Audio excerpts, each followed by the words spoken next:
তোমাদের দুপুরে আমি খেয়ে দিয়ে নিয়েছি। তো আমি তোমাদের কাছে হোম টুরটা দেখাবো। প্রথমে আমার মাকে দেখাই।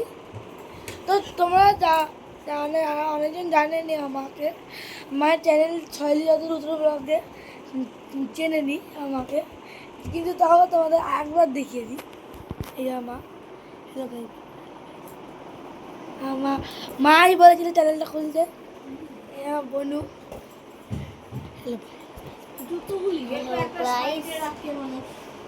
তো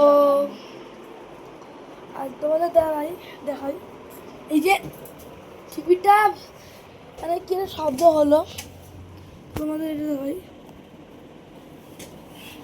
তোমাদের সন্ধ্যাবেলায় আমি তোমাদের দেখাবো যে পুরীর ওইসব জায়গায় নিট দেখাবো। মা যাবে, তো সেটা তোমাদের সন্ধ্যাবেলা তোমাদের দেখাবো। তো এখনের মধ্যে টাটা বলছি, আর সন্ধ্যাবেলা আবার দেখাবো।